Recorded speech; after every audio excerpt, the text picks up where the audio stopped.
Oh, Jada. Netflix, Queen Cleopatra, episode 4, and we have finally made it to the end of the season. This is the last episode, and yeah, it's been torturous, as I've said before. Let's just get into it. I'll be doing a full out review on it after this episode is done, so after my entire reaction is gone. This has not been fun. This is actually way worse than I expected it to be, and it's been infuriating. It's been a drag. It's been Jada, but whatever. Without further ado, episode 4, let's get it. What is a pharaoh? Oh, Jada. You gotta start with that Jada narration, don't you? She is the sands and the sky. See the sky. And everything in between. Catch the dream. Egypt is her firstborn. All I want is your trust. Dude, Mark Antony, aka Will Smith, she doesn't even respect you as a human being, let alone as a man, and you want her trust? I love that this documentary has made Cleopatra the most detestable version of herself as possible. I've never seen a piece of historical work, be it a documentary, a YouTube video, or anything, that makes Cleopatra as unlikable as Jada Pinkett Smith has done. You know why? Because Jada made herself as Cleopatra, and it's very, very, very self-evident in this show. It's absolutely pathetic.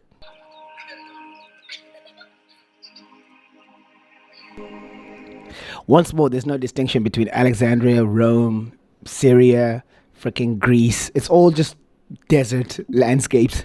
After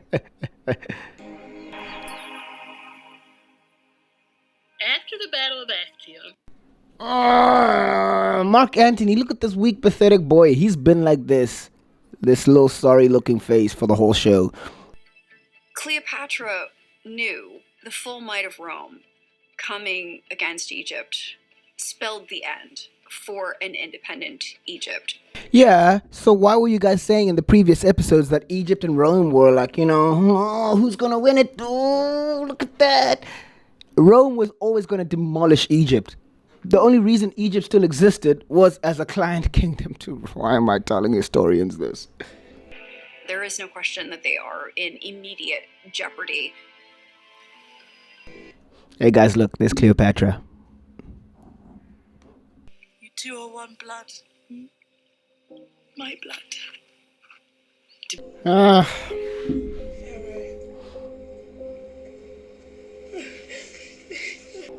Oh, God. Things that are most precious to Cleo.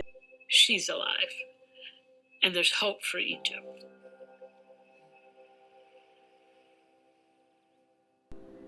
That's that delusion of defeat. Mark Antony and Cleopatra indulged in it. Oh, no, my children will totally get the kingdom. Oh, no, it's fine. We'll just go live in exile on a farm, right? Octavian's like, nah, bruh. I'm going to kill, Caesarion. I want you to march in my triumph. I want Antony dead. Sure, your other children, fine. They can go live with my sister. But Egypt is mine. Why would I even concede on that point? Cleopatra is always a diplomat first and a military strategist second. What military did she strategize? Oh, the Battle of Actium, where they got fucking annihilated. She was a vassal first, and then a woman who was intellectual, intelligent, and used her sexuality to further her own means second. I think Cleopatra would consider killing Mark Antony. He is no longer any use to her and has, quite frankly... You hear that? This is Jada talking about Will Smith. No longer of any use to me. I already have the children. I live through them now. Jaden is my next pharaoh. become a liability at this point.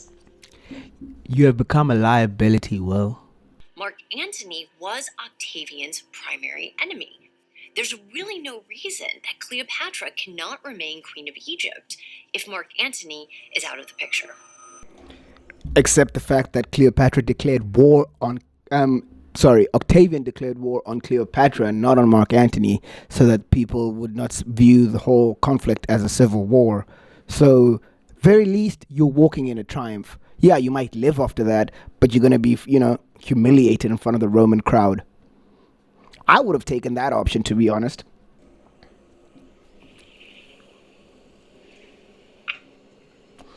Ugh, Mark. You're calling Mark Antony Mark. And he's like, oh, God, hey, Jada, I'm sorry. Just kill him. Kill this poor, pathetic excuse of a human being. Ugh. I want to kill him. He says he can guarantee safety for the children and I. If I kill you.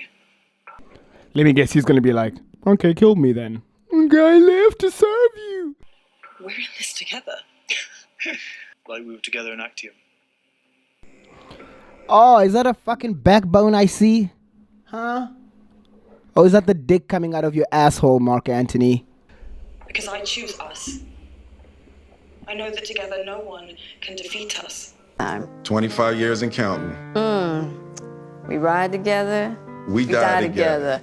Bad marriage for life.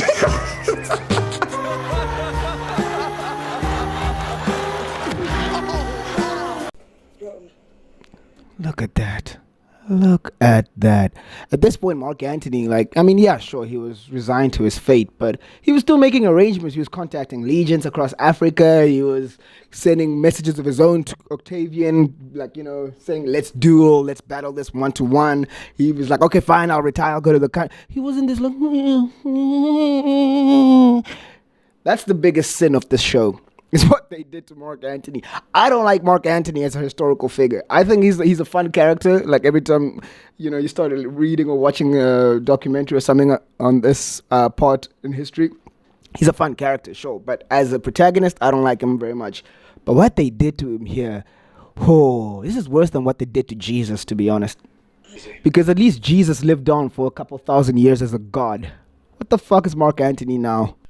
Cleopatra is interested in self-preservation of herself and also her children, but her country too.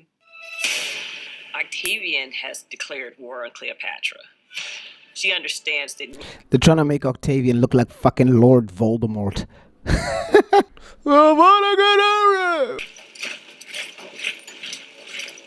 Troops. Why give them beards? This is gonna drive me insane. Why? Fucking why, Jada? It's the one thing you could have done without compromising your narrative. You could have still made Octavian this short little prickly Voldemort, right? You could have still made Mark Antony a fucking simp. You could have still made Cleopatra this queen goddess. Just don't give them beards. Just please. Fuck me, man. Badly. Rome will treat them as their breadbasket and not care if they impoverish Egypt. Yeah, because the fucking Ptolemaic dynasty, they cared so much. Oh, no, you're empowering it. The fucking poor people. Don't exploit them, please, Cleopatra. Octavian has released the... This is it. Every time they say Octavian, it's just... It's like, okay, could you stop using the same freaking shot every episode? Is this all the guy did was stand in this desert and turn around and look at the camera? This vicious propaganda against Cleopatra. So even though Mark Antony... As a story structure, it's bad, this show. I have so much to say about this show. I can't get it all out in this episode. So I'm going to have to do an effective analysis of it after I've let everything settle down. And I clear my head from this nonsense for a couple of days.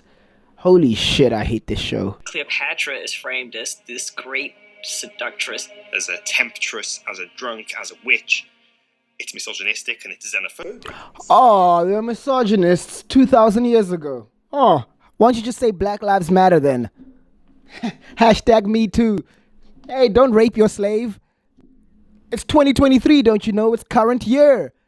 You can't do that in current year. It's misogynist. I've never had a show make me be like, yeah, that's right, kill her. Yes, let's kill Cleopatra. I'm always somehow on Cleopatra's side, even though I prefer the Caesarian, Octavian, and the actual Romans to the fucking hedonist Mark Antony. But this show, I'm like, Damn. I wish she went back to Rome. I wish she was part of Octavian's triumph, and I wish she got killed in front of the Roman mob. That's how much the show makes me hate Cleopatra. And Cleopatra, that he will have no enemies to his rear.